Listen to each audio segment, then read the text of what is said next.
Website News, one of my favorite independent media websites. Please go check them out if you have not heard about them. They are incredible.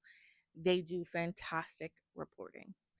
Released this wild story, and it shows that things are shifting, not only throughout the world regarding Palestinians, but in Israel itself.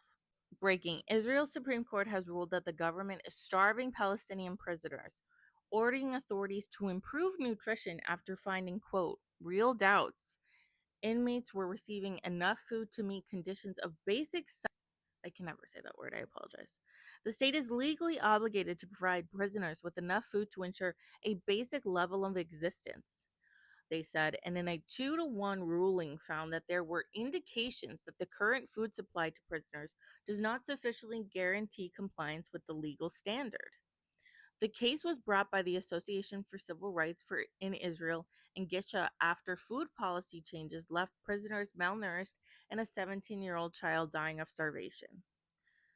National Security Minister Itmar Ben-Gvir, who is a fucking psycho, who has boasted of cutting prisoner conditions to the, quote, bare minimum, lashes out at the verdict and vowed the policy of providing only, quote, the most minimal conditions would continue. ACRI said prisons have become, quote, torture camps, adding, a state does not starve people. People do not starve people unless you're Israel. Now, this is image of a man that was kidnapped by the IDF, and as you can see, he was severely tortured. You can see it in his face that he was starved. This is not the first, this is not the last. There are so many cases of Israeli prisons being actual concentration camps regarding what the treatment of the Palestinian people. And I will never understand how people whose ancestors literally survived concentration camps like Auschwitz would then create their own concentration camps. I don't understand it. I really don't. It is so fucking disturbing. The amount of torture that Palestinians go through in these camps for what?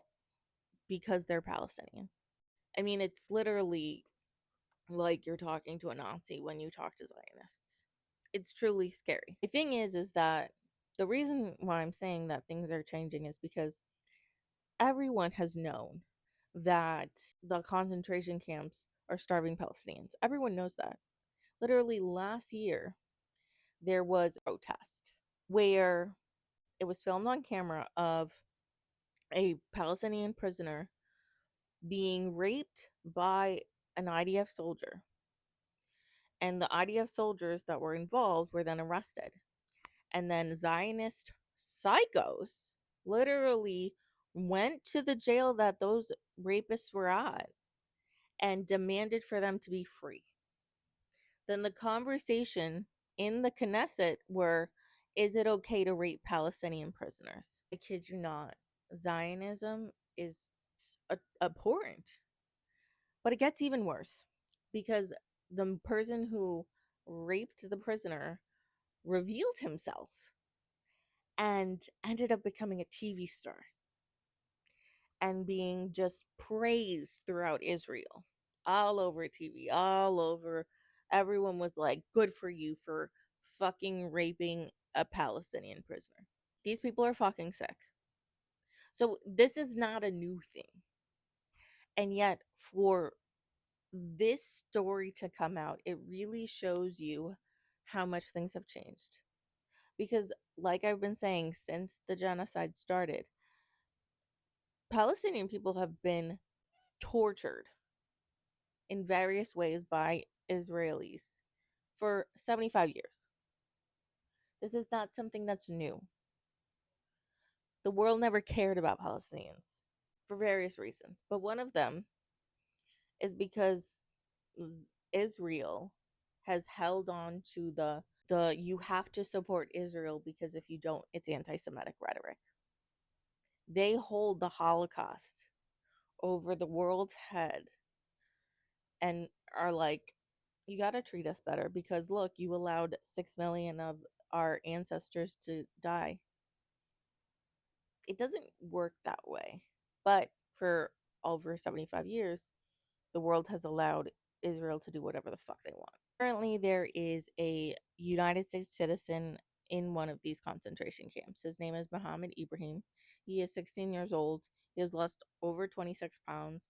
He has scabies, which is something that runs rampant in these concentration camps because they keep them filthy.